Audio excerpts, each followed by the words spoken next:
This is WNBC for New York.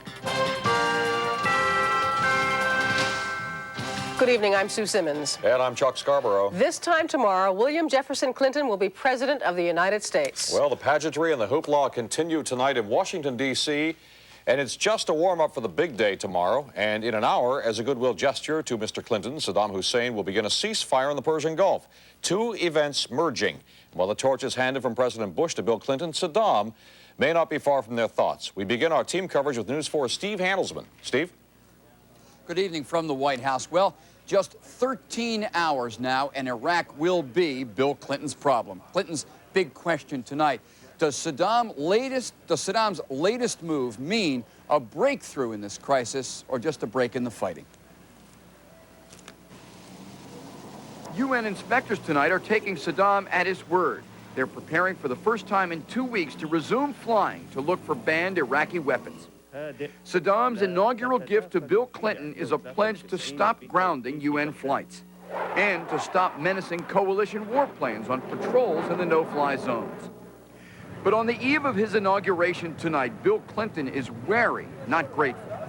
He said Saddam is not reliable, and Clinton's ready, if Saddam misbehaves, to give him what he got again today from George Bush. This morning, a US F-4 pilot blasted an Iraqi radar site when the Iraqis aimed their sensors at his jet. An hour later in the north, a US pilot reported he'd been fired on. So a pair of US jets went back and dropped cluster bombs on the Iraqi gunners. And why are we continuing these attacks? Because there continue to be threats against coalition aircraft in the south and in the north, and because Saddam Hussein hasn't fully complied with the resolutions. Outgoing Pentagon spokesman Pete Williams said a ceasefire is not enough, that Iraq must dismantle and store its missiles. The Pentagon moved a second carrier closer to Iraq and moved in Patriot missiles to protect Kuwait. UN Secretary General Boutros Ghali said he wants 3,600 armed UN peacekeepers to join U.S. troops just sent to secure the Kuwaiti border. Despite Saddam's promise of a ceasefire, more weapons, not fewer, are arrayed against him. And Bill Clinton is vowing that one thing that will not change in this town tomorrow is the firm U.S. policy toward Iraq. I'm Steve Handelsman at the White House. Back to you. Steve, thank you. The Vatican now says at Iraq's request, it will urge the United Nations to begin a dialogue to end the crisis in the Gulf. Well, it could be a sleepless night for Bill and Hillary Clinton as they get ready to take their place in the history books. Tomorrow, they rise early as they get ready for a full day of ceremony and celebration. First, a visit with George Bush. The swearing-in is set for noon, and at 2:30 there will be a parade from the Capitol to the White House. Well, Clinton's going to have a very full day tomorrow, and inaugural eve is obviously, as you know, very busy too. Celebration continues into the night for a lot of folks who travel to Washington to experience the inauguration. We have reports from News 4's Carol Jenkins and Gabe Pressman. First, Carol. Thank you, Sue. Well, the anticipation here has reached, as you can imagine, a fever pitch. But there were some signs today that the enormity of his task has finally hit Bill Clinton. He spent much of the day gathering strength to get him through tomorrow and beyond. This morning, he made a personal pilgrimage to the gravesite of President John Kennedy. The president, he says, inspired him on to public life. He knelt before the eternal flame in prayer as he prepares to take the very same oath John Kennedy did. Ladies and gentlemen, President-elect Bill Clinton. After spending several hours polishing up his inaugural address, William Jefferson Clinton took Hillary Rodham Clinton out for the last time as private citizens. The presidential gala here, the largest and last pre-inaugural event, packed with premier entertainers, family and friends reminiscing, and downright democratic rejoicing. When George Washington took the oath of office, it was a pretty sparse affair. You know, maybe a couple of fifes, a drum, new set of wooden teeth. Those were the only highlights of his inaugural.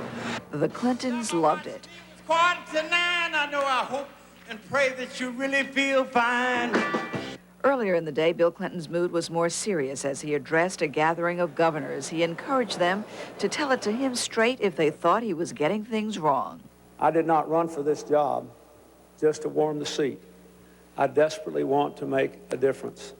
At an Emily's List luncheon today, evidence of a difference. 4,200 people, mostly women, celebrating the gains of women in politics. In attendance, Clinton appointees Carol Browner to the EPA and Health and Human Services Secretary-designate Donna Shalala. And I'm so excited because we're going to have women elected to office, and we've already elected some. We're going to have women appointed to higher office.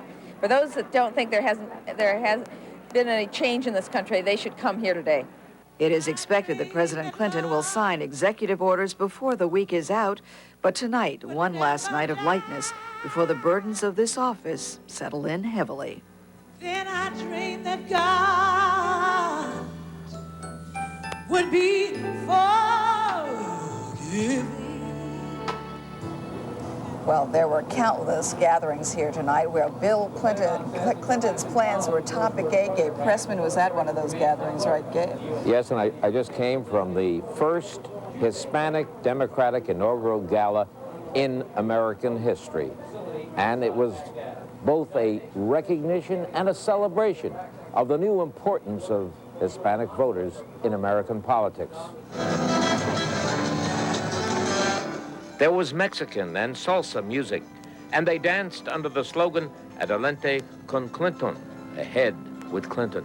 At the Mellon Auditorium, they were celebrating not only Bill Clinton's victory, but what many Latinos see as their new political maturity. Liberals, conservatives, middle-of-the-roaders burying bitter differences over issues like abortion and uniting now over economic issues, civil rights, education.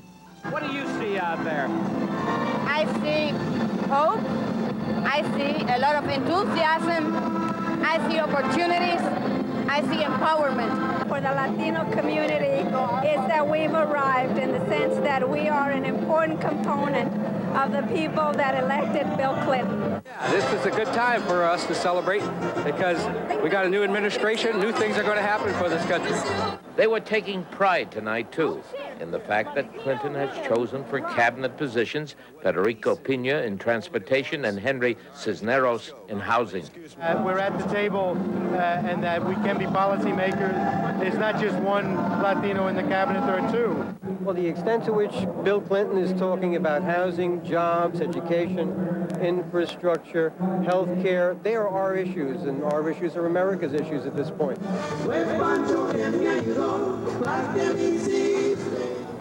And so they're still dancing into the night, Carol, celebrating not only Bill Clinton's impending inauguration tomorrow, but their own sense of empowerment and their hope for the future. Right. Well, there is nothing dubious or tenuous about the goings-on here. Tomorrow, the 42nd President of the United States will be sworn in, and Gabe and I will be here to report all of that to you. We'll see you then.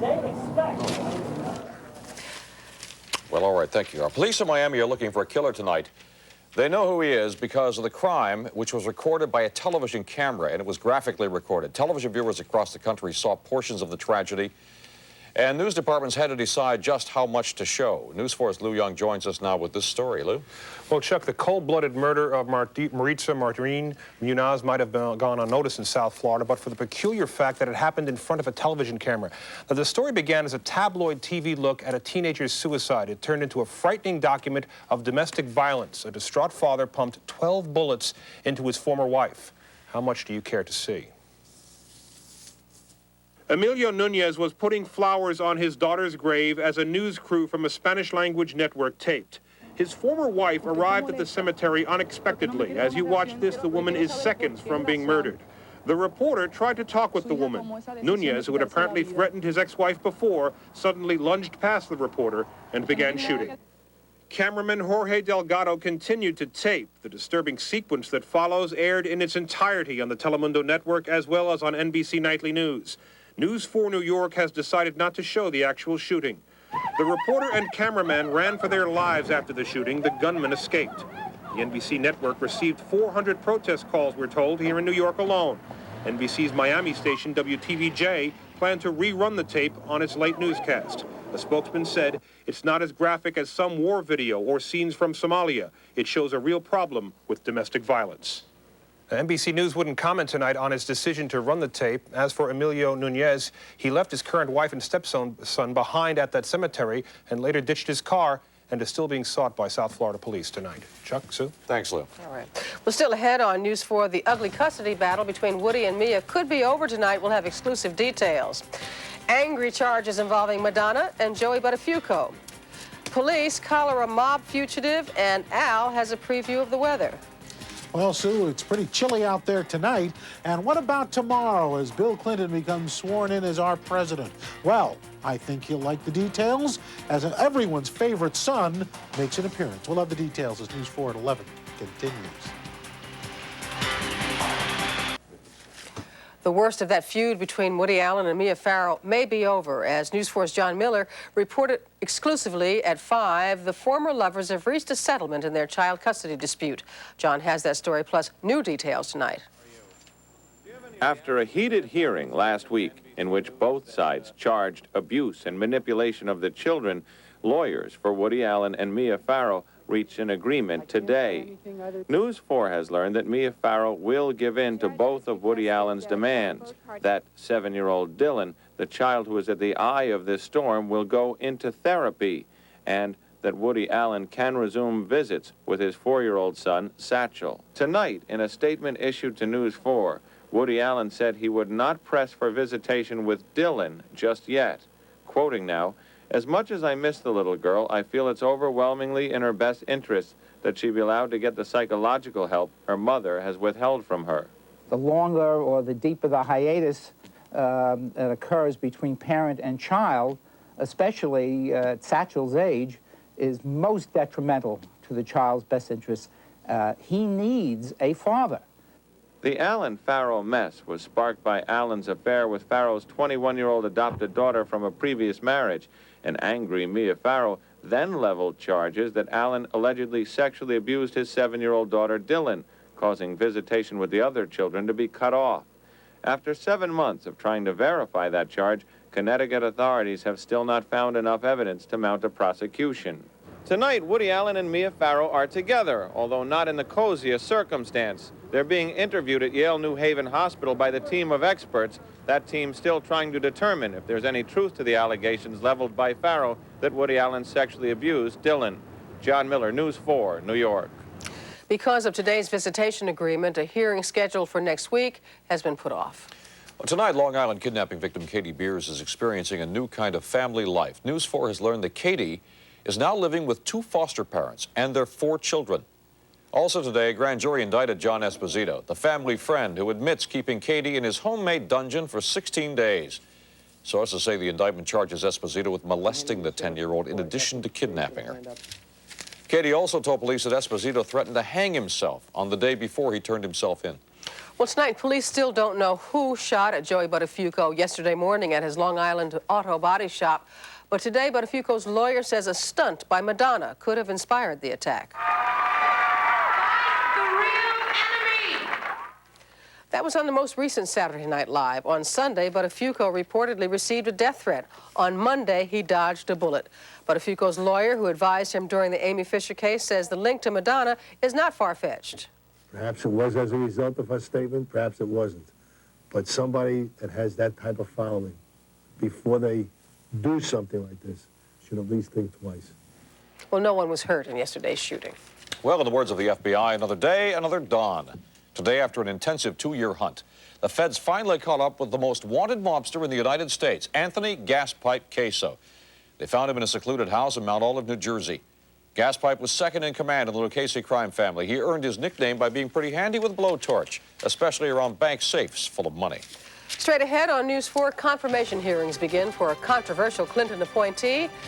There's a sign of a presidential change at a famous museum, and here's Len with a look at the day's sports. Okay, thank you, Sue. Coming up, another coach spurns New York. So, George Young heads west to talk with yet another candidate. I'll have my suggestion of how to find a coach. The debut of Rangers goalie Corey Hirsch. Both the Rangers and Islanders go overtime. Seton Hall and Villanova go overtime as well, and we'll have the shot of the day. That's all coming up in sports.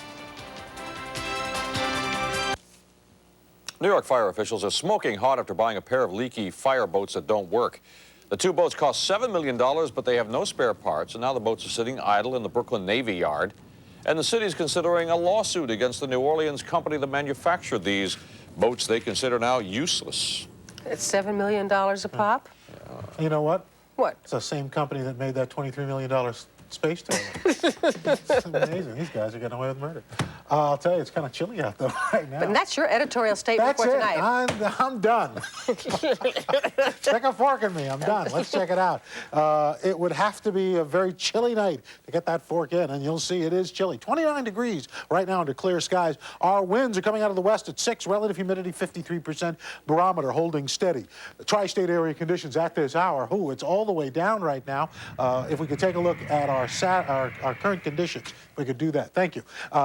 18 degrees right now in White Plains, 19 Morristown, 18 at Islip, and 19 degrees at Atlantic City.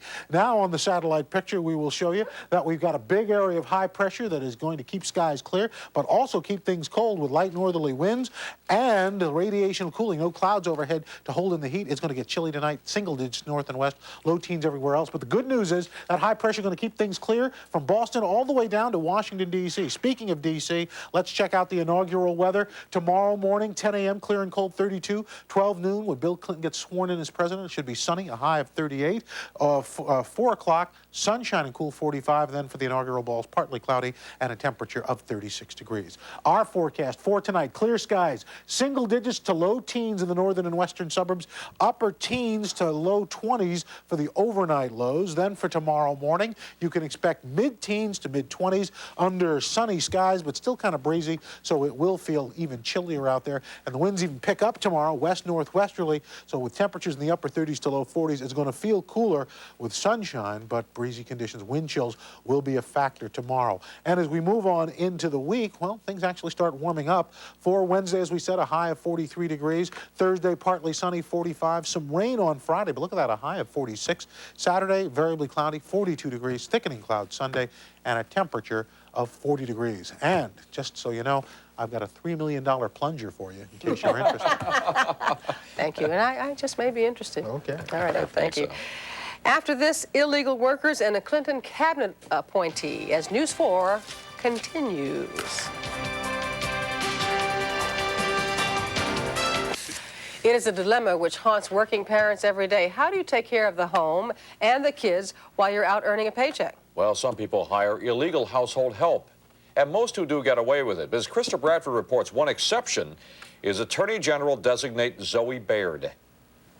The hiring of this couple and our failure to pay the appropriate taxes at the time was wrong, and I take full responsibility for it. If confirmed, Zoe Baird would be the first woman attorney general in the nation, but she certainly is not the only government appointee who has utilized illegal child care by undocumented workers. So why is she the first to be confronted by the controversy? Editor-in-chief of Working Mother magazine, Judson Colbreth. We're setting her up, or women in general, for a higher standard than we are men. How many Senate hearings have you listened to where they quizzed men on their child care arrangements or any household help? Many illegal workers come from Central and South America, and often they are exploited. But just as often, American mothers feel they have no other choice. Baird said she could not find an American to care for her now 3-year-old son, so she hired a Peruvian couple and voluntarily informed the government of this when she sponsored them in a program which would make them legal workers. The process called for us to disclose to the Labor Department and the INS that an undocumented worker was in our employ and living in our home, which we did.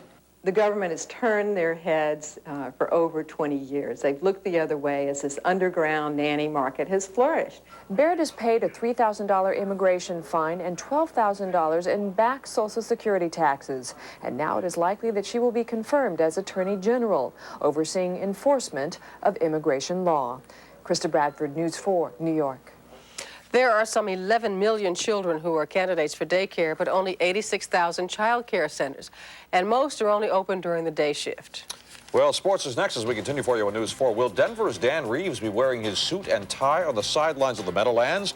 Len Berman tackles that question as we continue. Well, it's time for Len Sports, and they still have the help wanted sign hanging over in the Meadowlands? Absolutely.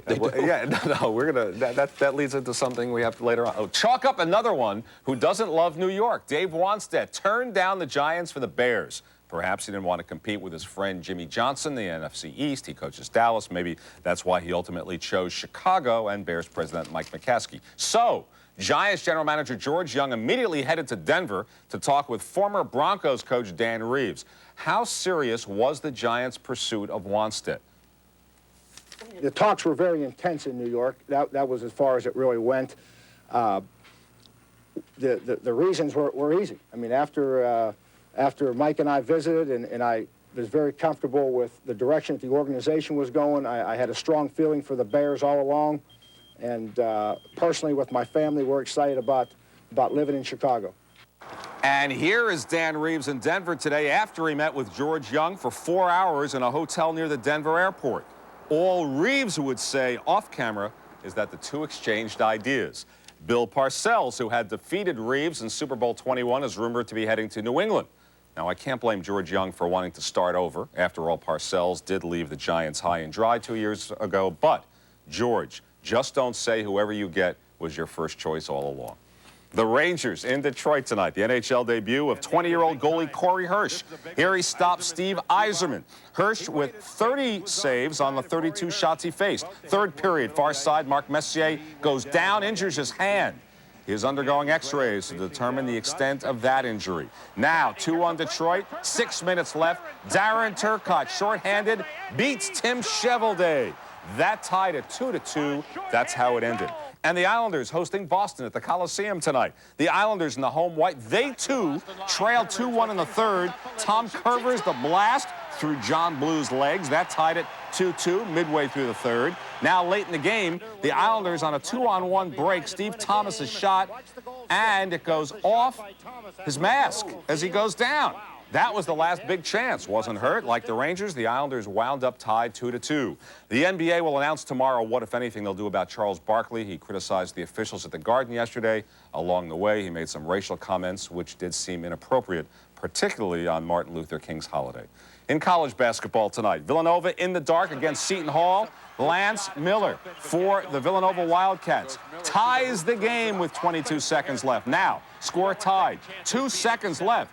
Karnisovas steals, throws it up, and almost in.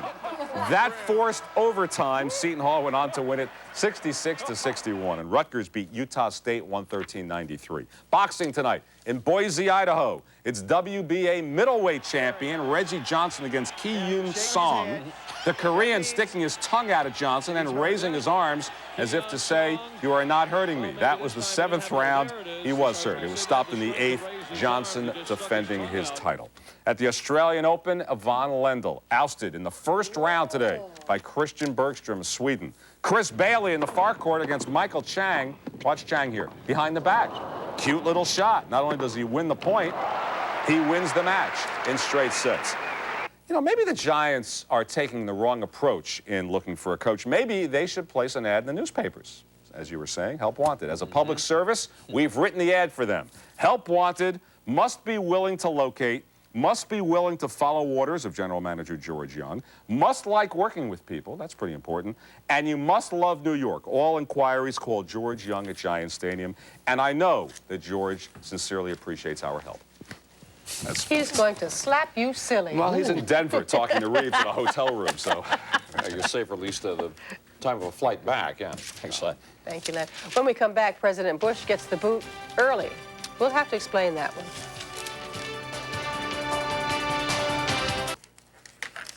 The countdown continues for the Clinton inauguration. The day begins with a prayer service. And after the swearing in and parade, there'll be dancing into the night, numerous inaugural balls. We'll have highlights on News 4. Well, George Bush is still president for the next 12.5 hours, but not at one of London's major tourist attractions. This is Madame Tussauds Wax Museum, where Mr. Bush got a shove out the back door today. Oh, my. It was an unceremonious dumping of the 41st president. It looks like Dana Carvey. It does, exactly. It's kind of scary to look at it. Tomorrow, the museum's going to unveil its wax likeness of President Clinton.